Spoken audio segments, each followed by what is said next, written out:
empresa empezó con 10 empleados. Después fueron 20 personas. Después, más tarde, 30. Pero hay algo que nunca cambió. Todas las decisiones importantes seguían pasando por la misma persona. Y un día apareció una paradoja. La empresa tenía más trabajo que nunca y el dueño tenía menos libertad que nunca.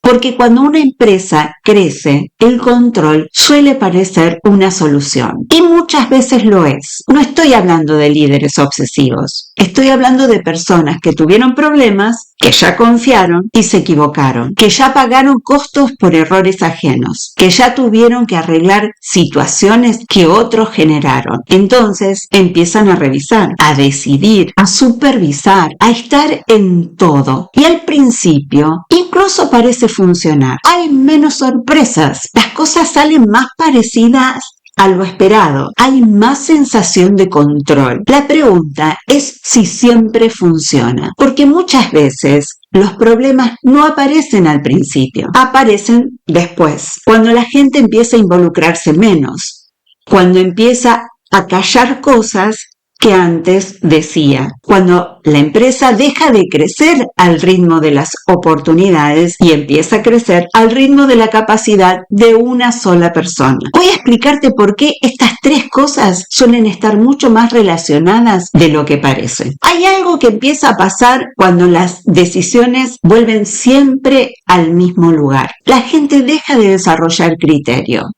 Y esto es importante, no porque la gente sea incapaz, no porque no quiera trabajar, sino porque aprende cómo funciona realmente la organización. Si cada decisión va a ser revisada, si cada propuesta va a ser corregida, si cada iniciativa necesita aprobación, entonces pensar demasiado empieza a perder sentido. Hace poco hablaba con un empresario que me decía, yo tengo que aprobar todo. Cuando uno escucha esa frase, suele pensar que el problema es de exceso de trabajo del dueño, pero no. Ese es el síntoma. El problema que está detrás de esa frase suele hablar del equipo que empieza a esperar instrucciones, esperar validaciones, esperar respuestas y poco a poco a aparecer algo muy común. La gente consulta todo.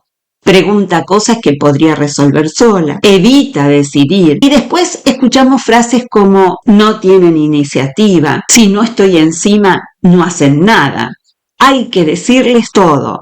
Y muchas veces algo de eso es cierto, pero también es cierto que los sistemas enseñan. Las organizaciones enseñan. Cuando durante años todo se vuelve siempre a la misma persona, la organización enseña dependencia.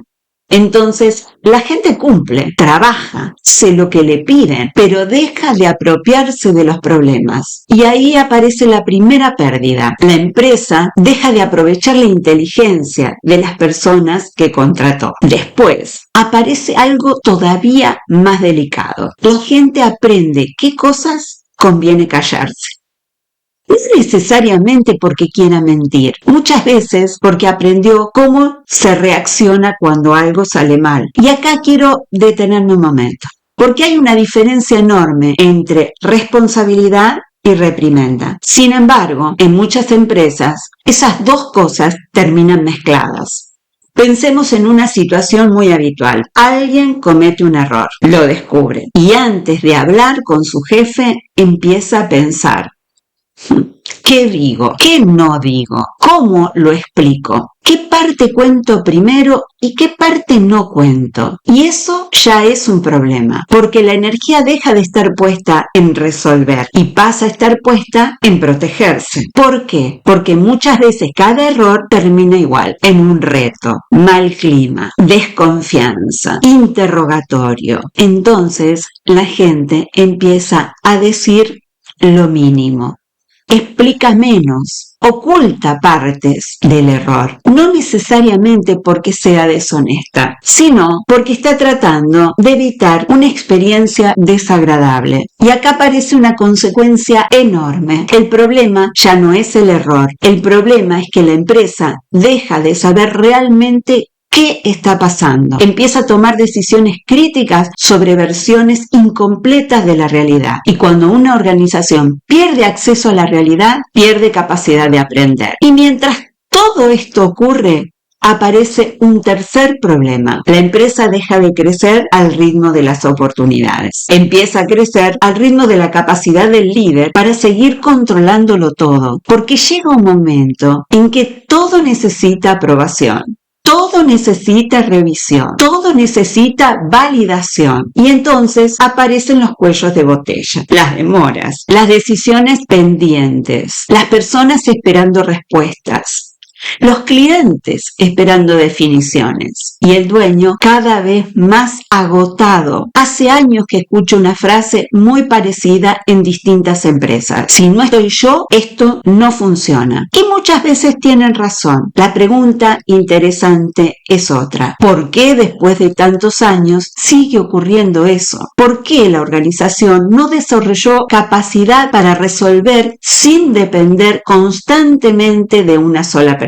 Porque controlar no es lo mismo que construir capacidad. Controlar puede resolver el problema hoy, pero no necesariamente construye el equipo que va a resolver los problemas de mañana. Y ahí aparece el límite invisible. No faltan oportunidades, no falta mercado, no falta trabajo. Lo que falta es una organización capaz de sostener decisiones sin que todo tenga que volver siempre al mismo lugar. Y quiero terminar con una aclaración. La solución no es confiar ciegamente, tampoco dejar de controlar de un día para otro, porque muchas veces el control apareció por experiencias reales. El problema no es controlar, el problema es cuando el control se convierte en la única forma posible de funcionamiento, porque ahí el equipo deja de crecer y la empresa también. Tal vez la pregunta no sea ¿cómo controlo más? Tal vez la pregunta sea otra: ¿cómo construyo una organización donde las personas puedan pensar, decidir, resolver errores y hacerse responsables sin que todo tenga que depender siempre de una sola persona? Porque mientras eso no ocurra, el control puede dar tranquilidad, pero también puede terminar convirtiéndose en un límite invisible del crecimiento de la empresa.